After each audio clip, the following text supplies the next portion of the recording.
Well, welcome everyone to California, and welcome to Calaveras Big Tree State Park. I am Jenny. I work for California State Parks here in one of our 280 parks that we have. Each park is different and protects some part of our state's history. This one is protecting the history of the giant sequoia trees. It's the only state park that has them. So they're going to be the focus of our adventure together today. We're probably going to spend about 45 minutes or so, so get comfy and get curious. And if you come in late, no big deal. We'll just leave the meeting open for the latecomers.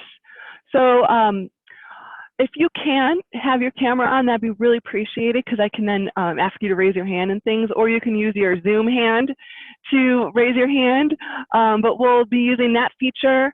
I have some polls I made, so we can use polling, and if you want to talk, just unmute yourself, but let's try to keep our microphones red until it's time to talk. I'm actually out in the park, so this is our most popular trail. I'll be making sure to socially distance because I don't want to put my mask on just yet, but it's here if I need it. So that's our plan. I hope that sounds fun with everyone. Who's been to California before? Who's been to California? Go ahead and either hit the raise hand button or raise your real hand.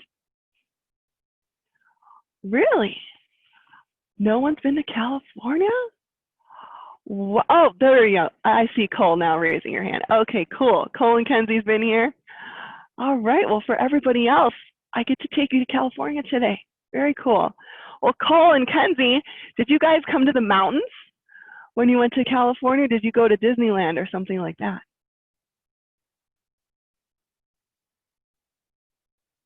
Do you want to unmute and share? You don't have to if you don't want to. Death there you Valley. go. Go ahead. We went to Death Valley. You went to Death Valley? How cool. That's like one of my favorite parks. Last week. Really? Did you like it? It's pretty crazy there, huh? Yeah, there was sand dunes there just like you have in Indiana. Very cool. I'm glad you got to see Death Valley. That is an amazing place. Well, I am far from Death Valley. I think I'm probably a good 5-hour drive or so in the Sierra Nevada mountains of California. We were going to go to the Sequoia, but there were fires. Oh, okay. Yeah, there's no fires here, just a lot of smoke sometimes. But yeah, the fires will impact the travel in California for sure. Well, cool. I'm glad you've been here to our state. Well, we are in a very special part of our state, our Sierra Nevada mountains. They go down the middle of California. We'll take a look here at a map in a second so you can see where I am and where these trees grow. They do not like to grow everywhere. They're very picky about where they live. So I'm about 3 hours away from the ocean in the middle of California, south of our capital a little bit. And giant sequoias are a mountain tree. They like to live here in the mountains. We'll find out why. And they are very special trees because they are considered to be the biggest trees on Earth. This is actually a small giant sequoia. We have some here that are 3 times bigger than the tree you see behind me. We have over 1,000 of them here. They can grow to be as wide as a 2-lane road and as tall as a skyscraper building, sometimes 25 stories tall. So what I like to do sometimes when I go into big cities, because I live in the country, so when you go to Chicago, find a building that's a 25-story building, and you're looking at the height of a giant sequoia. That's how big they can grow. Massive trees. So if you put together their width and their height, they're considered the biggest trees on Earth by their volume. Because there's wider trees out there and there's taller trees out there, but the overall size of these trees makes them the biggest. And they are California natives. And they are sometimes called a redwood tree because they are really red. And you can tell how red they are when you compare them to other brown trees. So I turn the camera here to show you a little bit more of our forest. And sometimes if the lighting's right, you can find the giant sequoias. Oh, I can see them. Can you all find 3 red trees back there? You might have to look close. There's 2 pretty obvious ones right here. And then there's another one hiding in the back. Can you see this one here? Yeah, those are giant sequoias. And then we have all these other different brown trees. So they are really red and they're really big. And there's two redwoods though in California, two types. And many people confuse the two. So let me show you a map here of our state so you won't get confused. And where'd it go? Hold on one second here, guys. Sorry. I normally have it loaded and it's not loaded. Give me 1 second here. I'm gonna fix this really quick. Sorry, you're staring at my face. 1 second here. Okay. Here comes my map, I promise, eventually. And there it is. There is California. I drew a green circle to show you where Calaveras Big Tree State Park is. It's a tiny but mighty park. You can see there's some yellow blobs inside my circle. All the yellow on this map is where the giant sequoias are. So there's not a lot of yellow in California or anywhere really. These trees aren't found all over, mostly here in the Sierra Nevada mountains. So this is Yosemite right here. And then this other big yellow blob is Sequoia Kings Canyon National Park. You were in Death Valley. I think that is about over here-ish. No, actually, I think it's over here-ish. And then the red down the coast of California is the coast redwood trees. So we have two types of redwoods. They're like cousins. If you have cousins, giant sequoias cousins too. They have two cousins. One of them lives here. The other one lives in Asia. And coast redwood are the tallest trees on Earth. So here in California, we have some pretty incredible trees. But the giant sequoias only live here in the mountains naturally. This is their natural range for many, many, many years.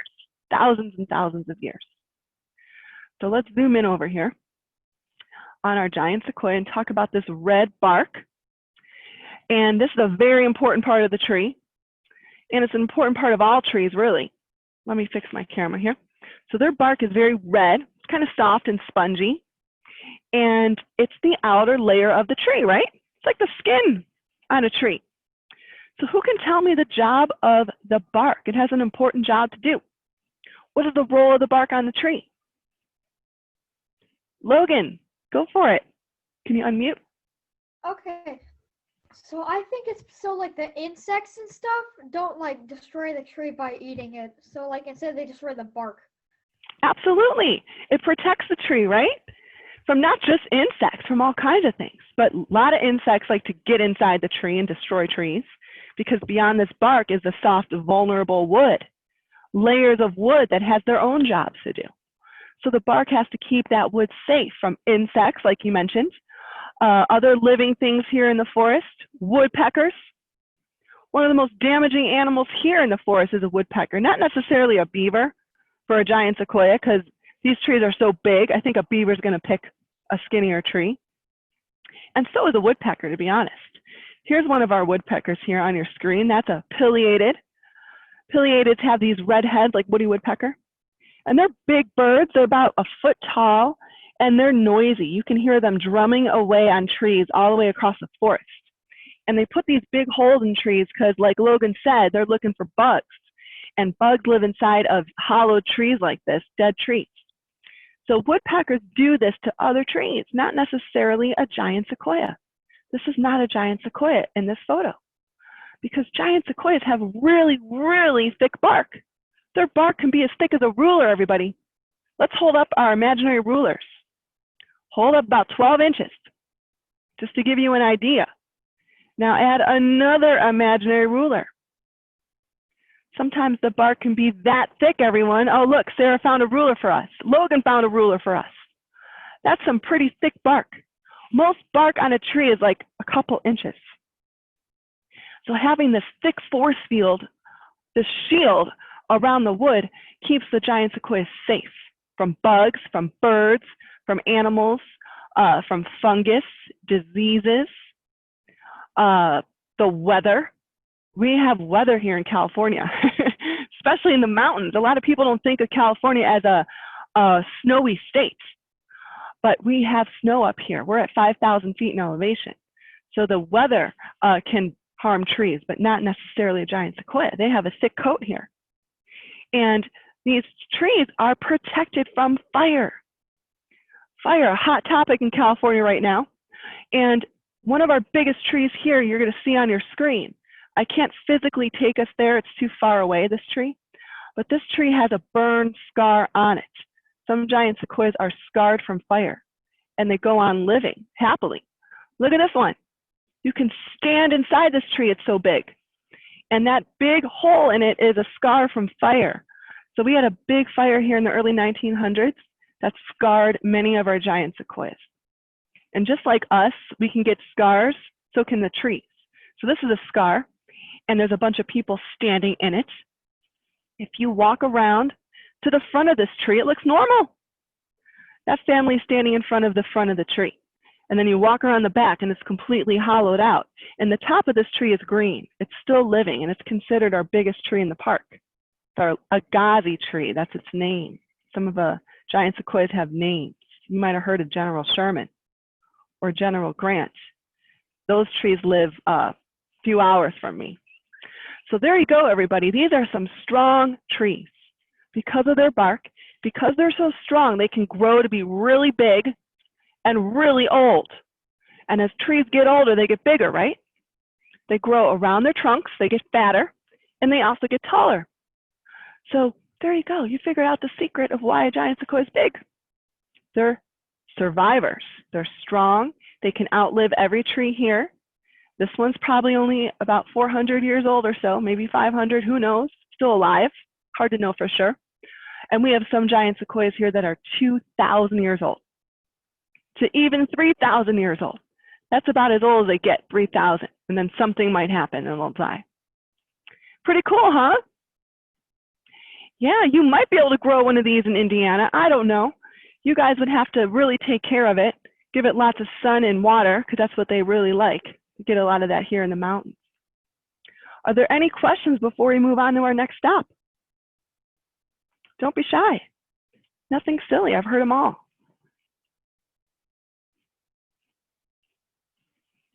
Okay, well, you might have noticed there's a building back there. That's our visitor center. We are open every day of the year, including in the winter. And our visitor center has a gift shop inside, museum. Our museum's closed right now, but everything else in the park is open. And we have visitors coming from all over the world to see these trees. And you can come here and camp if you're into camping or hiking. That's what most people come here to do. So here we go down our North Grove Trail. We are in the habitat of the giant sequoia. Their habitat is a conifer forest. You all have conifer forests in Indiana, I'm sure. I grew up in Illinois. We used to go to Wisconsin all the time. There's a lot of conifer forests up there. And conifers are trees that have cones. So we have about 8 different cone-bearing trees here. All kinds of trees, not just giant sequoias. And trees like firs, pine trees, cedar trees, these all are conifer trees. Conifers also typically are pretty big trees, and they're also trees that have needles instead of a leaf, typically. There's always exceptions to the rules in nature. But let me show you something here I found on the ground. Here at Calaveras Big Trees, we get some pretty big cones. Check out this one here. Now, I'm guessing you don't have cones like this in Indiana. That's a big one. It's bigger than my whole head, and it fits on the camera just about right. So just like the bark has a job, so does a cone. So does a cone. Its job is to protect something. What could that be? What's inside this cone? What's this cone protecting? Cole and Kenzie, what do you guys think? What's inside here? Well, how do most trees start off their life? That's right, the seeds. So this is not one seed, this is many seeds. This is like a seed pod. So sometimes the seed pods are big because the seeds are bigger, but sometimes they're pretty small. I have another example here of a cone. Now look at this one. Does this even look like a cone? It looks like a little flower, huh? Really tiny. But it came from a conifer tree, so it is a cone. Sometimes the cones don't look coney. And then I have a third cone I want to share with you. Now this one is pretty small too. Looks to be about the size of a chicken egg. Right here, it can fit in the palm of my hand. So one of these 3 cones came from a giant sequoia tree. And I would like to know which one you all think it is. Is a giant sequoia going to have a typical big cone? Or are they going to surprise us and have an itty bitty cone? Or are they going to have like a middleweight cone? What do y'all think? How about we take a vote? How about we raise our hand if we want to vote for the egg-sized cone? Who's voting? Oh, is that Cole and Kenzie, Logan, Sarah, Joe, Carla, and iPhone? You guys can vote with the button if you want. All right, who's voting for this one, this tiny little thing? Any votes for the tiny one? What about this big, huge cone? Any votes for this one?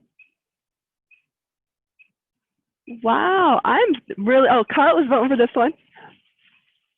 Well, I'm really shocked. You all picked the right cone. You must have been studying for our little adventure, reading up on giant sequoias since you like libraries. Maybe you were reading. Yeah, the giant sequoia has a tiny cone. Many people think the sugar pine cone is the giant sequoia cone, but this is not the cone from the biggest tree on earth, although it is the biggest cone here. Sugar pines have these hanging on their branches, and they come down in the wind. So it's kind of scary here when there's storms. I try to hide. And then this little one came from an incense cedar. They have one of the tiniest cones here. They're a pretty big tree too. So if you look deep inside, you might be able to see the seeds of the giant sequoia. They're in the little cracks of the cone. This cone is starting to dry and open. And when it's done doing that, the cones might then get released. One cone can have thousands of seeds inside, but they're kind of stuck in there. They're not ready to come out. So I have some here instead in my pocket. I'm going to pour them out in my hand and bring them up to you so you can see what a giant sequoia seed looks like. Check it out. They're really tiny. Looks like a little handful of oatmeal, huh? Yeah, they look like little oat flakes. But this tiny seed is going to grow into the world's biggest tree.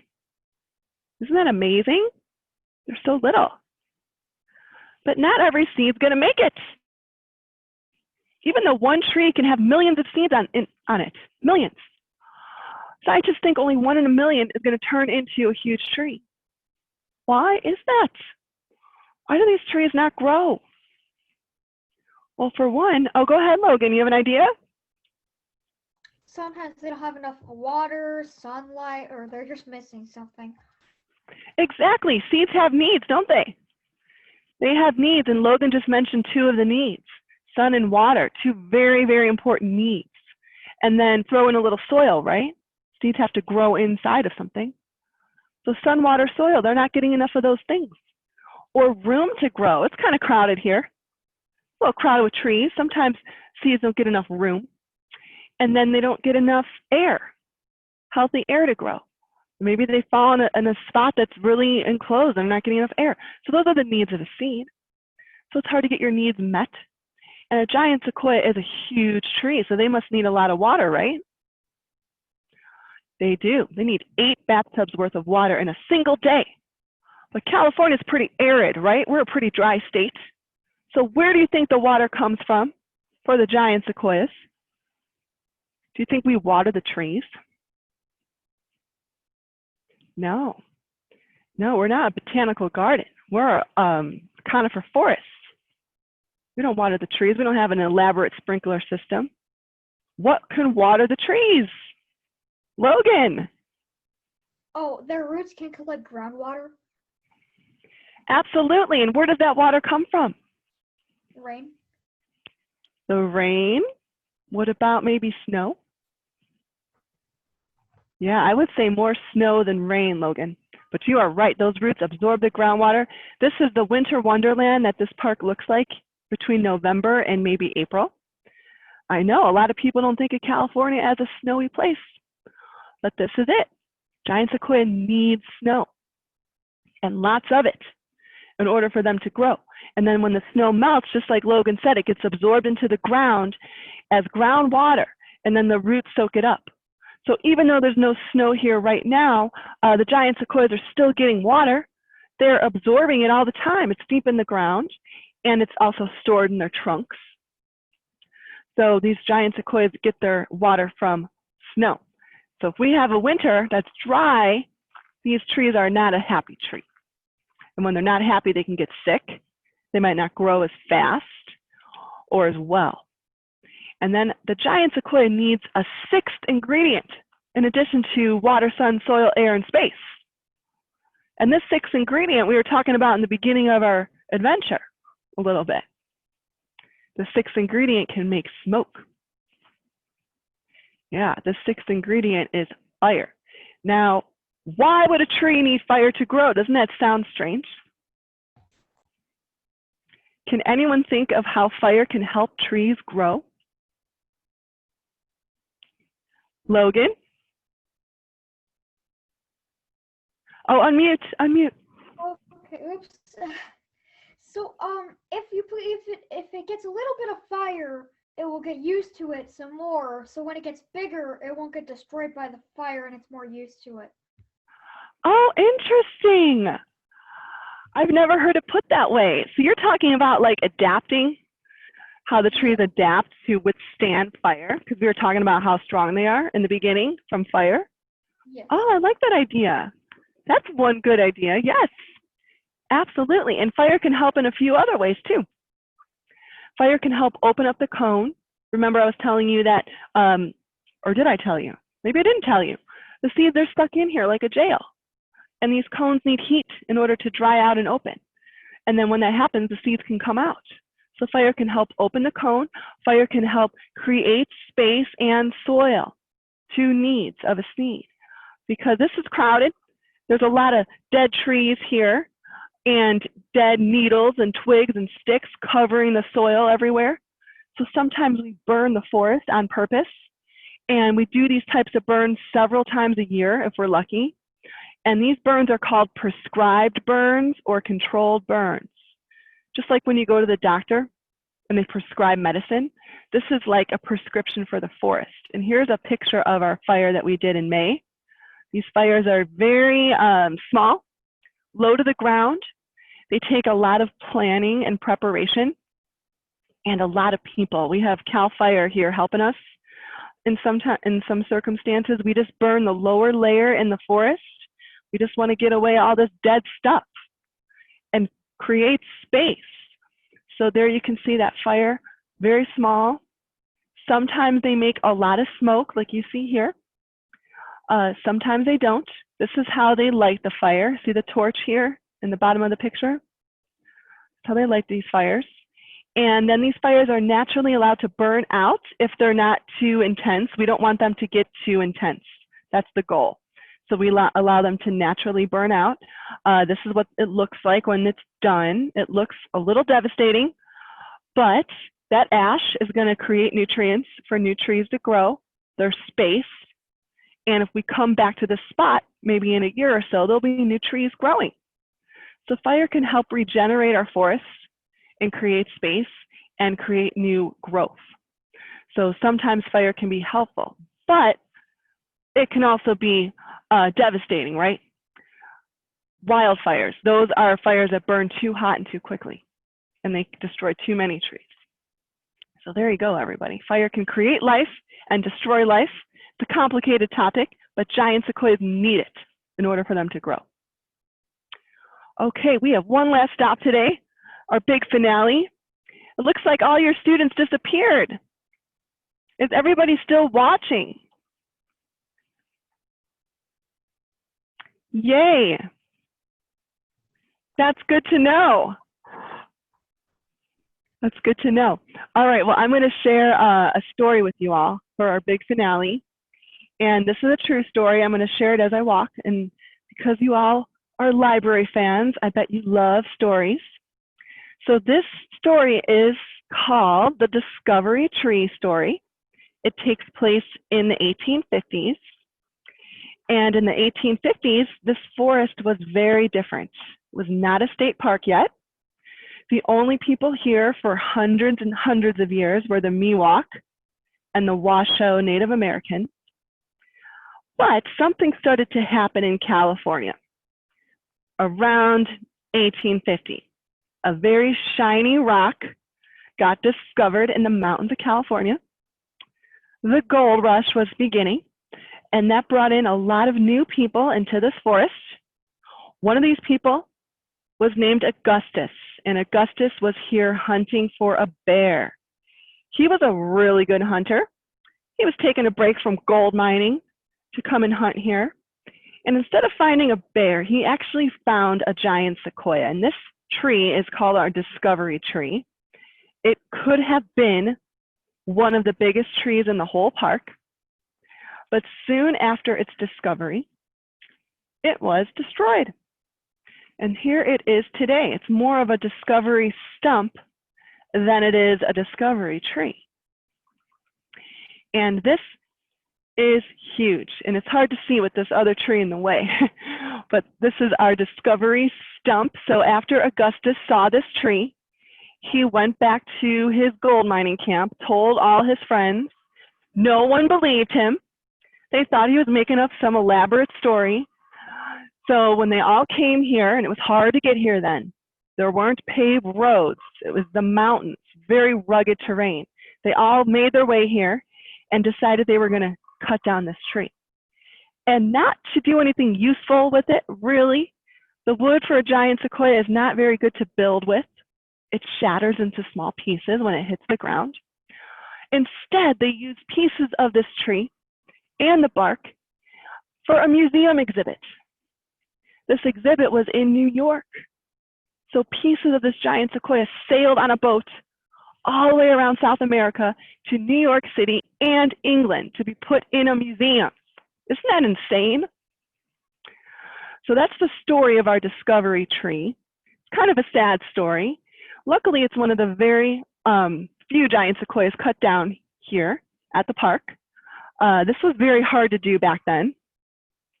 Look how big this tree is. We'll stand up here. So you all in Indiana can go stand on top of a giant sequoia in California today. How cool is that? Here we go. I'm going to set you all down and walk across so you can see how big this thing is. So it's about 25 feet wide and 90 feet in circumference. So it could have been our biggest tree in the whole park. This piece you see here is actually the trunk of the giant sequoia. It looks like a rock, but it's the rest of the tree, and it goes back into the forest. I can't turn my camera and get you there because my internet will die. So this is a 1,200-year-old giant sequoia, 1,244 rings up here. They were able to count them and see how old the tree was. So how did they do this back then? They didn't have very good tools. That two-person saw wasn't big enough.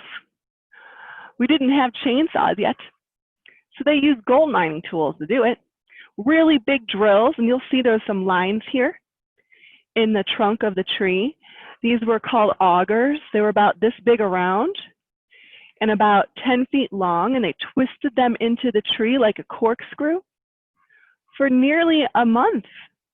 And then the giant sequoia finally fell. And when it did, it shook the earth like an earthquake. These trees weigh millions of pounds. And then after this happened, this started to become a tourist attraction, just like it is today. We didn't own it yet. This happened in 1931.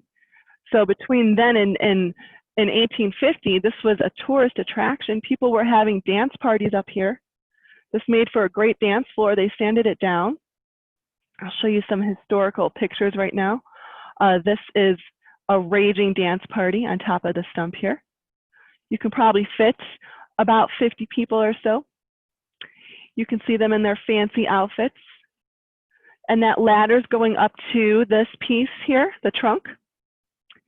And this is another historic picture of the stump. Where is it? It's under that dome building. They built a building on top of the stump. And that little man here in the lower left corner standing next to the trunk of the tree. You can see they took pieces of it off and took it on a boat. And even though this is not a giant sequoia, this is one of those coast redwood trees I told you about in the beginning. I like this picture because of that saw. Look how big that thing is. Eventually they made a saw big enough to cut down redwoods. And this is what happened to a lot of coast redwoods. The logging and timber industry destroyed many of those trees. And this is another old logging picture. I just like to show it because of how proud these men look. They slayed the beast. Giant sequoias were considered freaks of nature. They were considered something to conquer. So this was prior to the conservation movement. Many trees were destroyed due to development and lumber, using the trees to build things with. So that's the story of our discovery tree. Luckily, it's the only one here that's been cut down. There's been a few other trees impacted by people in the park. We used to have a tunnel tree here. Here's an old picture of our tunnel tree, and you used to be able to drive through it. It's going to come up on your screen here. Again, I mentioned this is tourist attraction. This was a tourist thing to do, drive a car through a tree. Pretty fun thing. Not a lot of trees are big enough to do this. And then eventually we turned this into a park. So California bought this forest for millions of dollars. And this trail that we're on used to go through the middle of this tree. But this tree fell over. About 3 or 4 years ago, we had a really, really snowy winter, which the giant sequoias typically love. But because we were in a drought, once all the snow melted around this tree, it created this muddy, slippery puddle, and the roots didn't have the foundation, the support to hold the tree up. And it fell, and this is what it looks like today. It's on the ground. You can walk around the tree. You just can't walk through it. Luckily, this happened early in the morning on a stormy day. No one was here, because this could have fallen on someone and smushed them.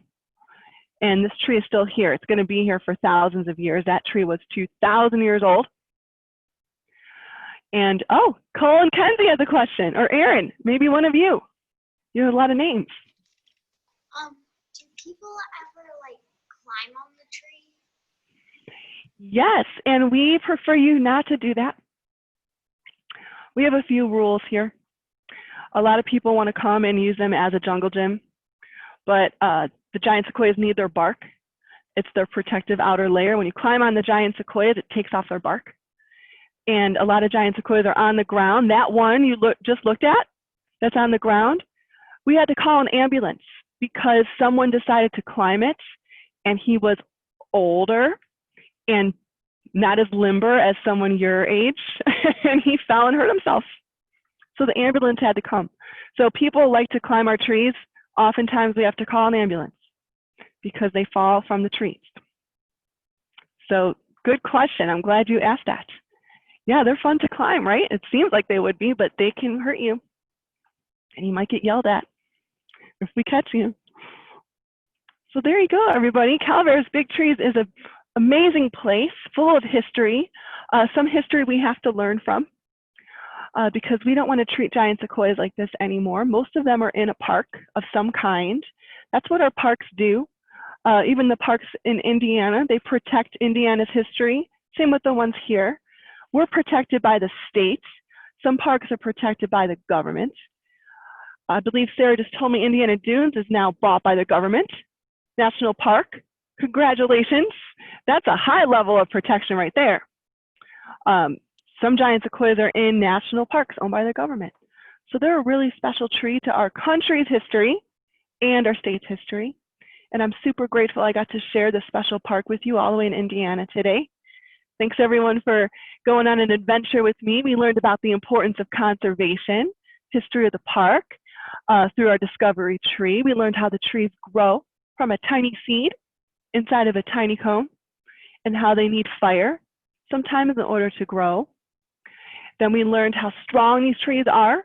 They can live for thousands of years. They can outlive nearly every tree except one and grow here in the mountains of California. So thanks, everyone. Are there any questions before we end our adventure? Logan. It's not a question. I just wanted to say thank you. Why, thank you for coming, because I wouldn't be here if you weren't here. I hope maybe you can come and see a giant sequoia one day. Maybe when you travel to California one day, when it's safe again to travel, you can come. Besides Logan, I know, it would be really fun. Anyone else besides Logan have a question?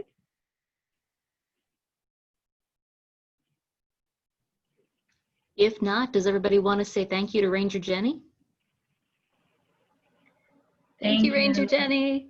You're welcome, everyone. Thanks for coming to California with me. Have a great rest of your day, and I hope you're feeling the big tree love. Even if you can't see one of these trees, maybe you can get outside and appreciate the trees around you and give them a hug. All right. Bye, everyone. Thanks for coming. Bye. Bye.